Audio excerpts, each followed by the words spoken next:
This video is a follow-on from the previous 7 videos dealing with price in the precious metals markets. If you haven't seen those videos, I'd recommend you doing so before watching this one. So let's pick up where we left off and take a quick look at valuations in relation to currencies. Let's consider the current convention. When we want to buy a product, say a lawnmower, we go into a shop and look at the price. Let's say the lawnmower in the US costs $150. In this instance, we're using dollars as the measure of its worth, but it could be euros or pounds or yen or whatever currency you care to consider. These are the measures by which we ordinarily value goods and services. So the worth of the product, in this case the lawnmower, is priced in dollars.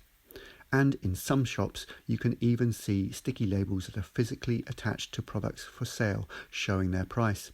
This sticky label can be regarded as a physical representation of the price, the artificial construct in our minds that we attach to products. We commonly use currency as a way of measuring value. We tend to talk in terms of worth. We say how much something is worth as measured in a particular currency. Essentially, we ascribe a monetary value to a good or service. In economics, this is called the nominal price, the named price. So currency is our measure of value or its worth in currency terms, but bear in mind that this is only an artificial construct, a mental representation of value. Anyway, this is just the standard way in which we ascribe value to a product. But as I said a little earlier, this is cultural convention, the standard way in which our cultures in the present modern era ascribe value. It doesn't need to be like this. We could value something, ascribe worth in terms of shells or some such thing, whatever the culture deems valuable. Seashells have been used as a means of exchange in some cultures. Seashells must have had some value in and of themselves in order for them to act in a similar way to how currency acts these days for us. All sorts of things have been used as currency in the past: shells, beads, tobacco, Parmesan cheese, tea, amber, pelts.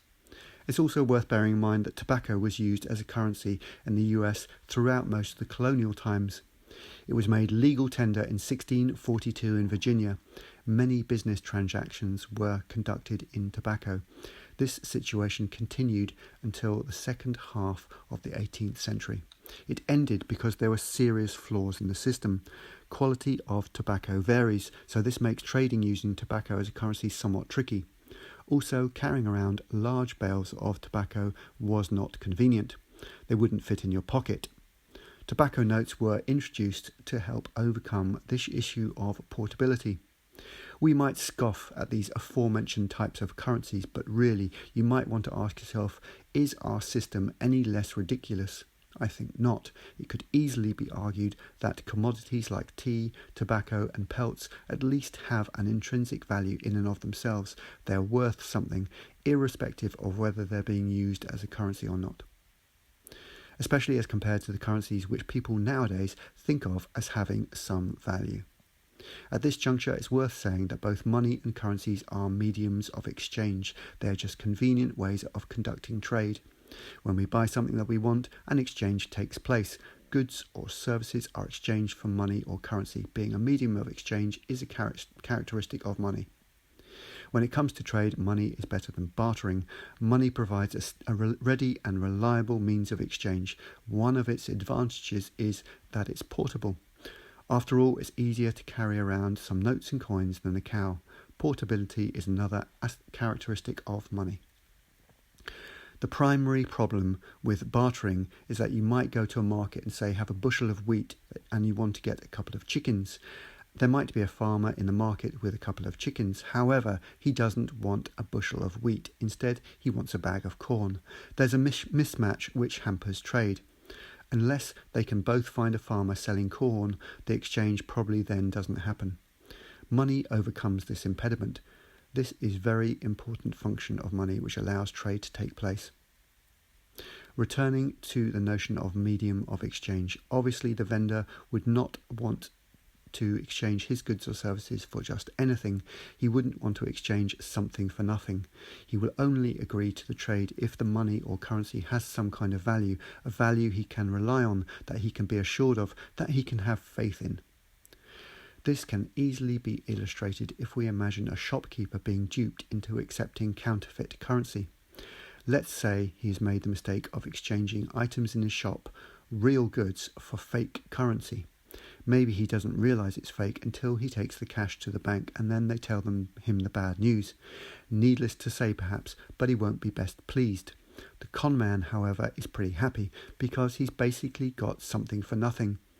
His only outgoing was the cost of the note, the amount he paid for the production of the fake note. This vignette should show the importance of value when it comes to trade. As I said in the third video, the most important difference between money and currency has to do with store of value. Precious metals such as gold and silver are considered as being money because they have the aforementioned store of value. This means that both silver and gold hold their value over time. It's vitally important money has value over time. The transfer of value from one person to another has to be guaranteed in order to successfully conduct trade. I refer you to the leaky bucket analogy in the third video in this mini-series where the bucket represented currency and water value. A bucket with a hole in it will lose water and so it's pretty useless and really needs to be discarded. Currencies have all the characteristics of money, but crucially they don't have the all-important store of value. This is their fatal flaw. They must be backed up by something of value in order to act as a money substitute. When the currency is trusted, when its value can be assured and relied upon, trade can be conducted. And also, when everything is operating normally, there isn't really any problem. But what happens when currencies cannot be relied upon, when currencies cannot be trusted? Let's go back to what happened with tobacco in the US in the colonial times. To repeat, the use of tobacco as a currency came to an end because there were serious flaws in the system. Quality of tobacco varied, so this made trade using tobacco as a currency somewhat tricky. Also, carrying around large bales of tobacco proved to be not very convenient. Tobacco notes were introduced to help overcome this issue of portability, but the quality of tobacco that backed up the notes had to be relied upon, and this could not be guaranteed. The value of the notes were only as good as the tobacco that they derived their value from. Ordinarily, we don't think about such things. We don't give currencies we use in transactions every day much thought. We carry on as if everything is operating well, but that is not the case these days. Currencies are presently being called into question, and for good reason. Why? Well, because the powers that be are messing around with the currency. They're devaluing or debasing it by unrestrained currency creation. Inflation can be thought of as a debasement of a currency. Make no mistake, we're in the midst of a full-blown currency crisis. I dare say that the vast majority of people probably wouldn't see it in these terms. They are obviously aware of inflation, but I'm fairly sure I'm right in saying that they don't know what inflation really is or what it's caused by. They only see it in terms of rising prices. They wouldn't see it in terms of purchasing power. I've talked about this issue before in other videos that I've done, but I'll talk about it again in a following video in this mini-series. Just as what happened with tobacco all those years ago, we've entered a period of time when the reliability of currencies to act as a store of value and a medium of exchange will be called into question. And what happens then? How do we ascertain the value of something when the mechanism by which we automatically ascribe value begins to fail? Moreover, how do we ascertain the value of something when the mechanism fails completely, when the value of currencies go to zero? How indeed.